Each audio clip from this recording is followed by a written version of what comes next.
Уст давхаргын талаарх ойлголтууд.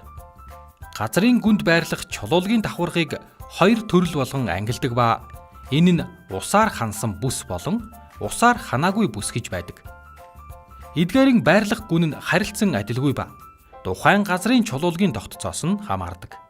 Усаар ханаагүй бүс нь ихэвчлэн газрын гадаргын өнгөн хэсэгт байрлах тунмал чулуулгаас бүрдэх хэсгийг хэлж байгаа юм. Энэ нь усыг газрын гүн рүү сайн нэвтрүүлэгч болдог ба ан цав зай ихтэй хэсэг юм. Усаар хансан бүс нь гадаргын болон хурд унтсны ус нь хуримтлагдж, дээд доод талаасаа ус үл нэвтрүүлэгч чулуулгаар хучигдсан давхарагт байрлах ус агуулагч үеийг хэлнэ. Ус нэвчих байдал. Газрын гүн рүү ус шүүрэн нэвчих хурд хэд хэдэн хүчин зүйлээс хамаарна.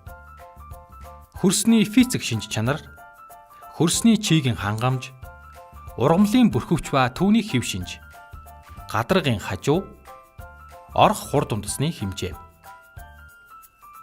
Чулуулгын нүх сөв. Газар доорх усны хөдөлгөөний нөхцөл ба орших байдал нь чулуулгын нүх сүвэрхэг байдлаас хамаарна. Энэ нь чулуулгыг бүрдүүлэгч хэсгүүдийн хэмжээ ба байрлалаас хамаарна. Эрдэс чулуулгыг устай харьцах шинж чанараар нь хоёр төрөлд ангилдаг. Усыг шингээдэг буюу ус нэвтрүүлэгч чулуулга. Элс, элсэнцэр, хайрга. Усыг тогтоон барьдаг буюу ус үл нэвтрүүлэгч чулуулга. Шавар, шаварлаг хөрс. Газрын доорх усны төрлүүд.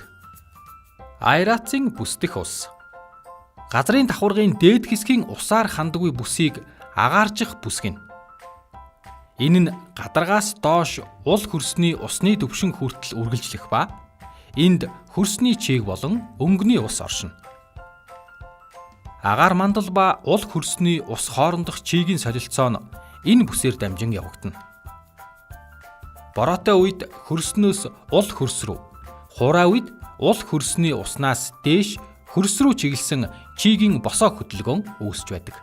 Ул хөрсний усны дээд хэсэгт их биш, гүнд орших усан хуримтлалыг хөрсний ус гэж нэрлэдэг. Хурд тундас ихтэй үед нэмэгдэж, хураа үед алга болох юм уу доошлно.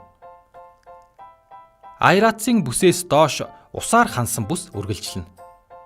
Энд чулуулгын бүх нүх сүв усаар дүүрсэн байдаг. Усаар хансан давхаргын усыг ул хөрсний ус ба давхарга хоорондын ус гэж ялгана. Давхарга хоорондын ус. Ус үл нэвтрүүлэгч хоёр давхаргын хооронд орших усыг хэлнэ. Энэ нь даралтгүй ба даралтанд оршдог гэж хоёр янз байна. Даралтгүй ус нь ус давхаргыг дүүргэхгүй, чулуулаг давхаргын хазгайг даган урсна. Харин тал бүрээсээ их даралтанд орших ус нь даралтат буюу артезийн ус гэж нэрлэдэг. Артезийн уст үе нь дээд талаасаа асар зузаан ус үл нэвтрүүлэх давхаргаар хучигдана. Зөвхөн зах хаяа хэсгээрэн гадаргын устай холбогдох боловч гүн хэсэгтээ гидравлик даралт үүсгэдэг. Дээд талынх нь ус үл нэвтрүүлэх давхаргыг өрөмдөн цоолвол даралтанд орших байсан ус их хүчээр ориглон гарч артезийн худаг үүснэ.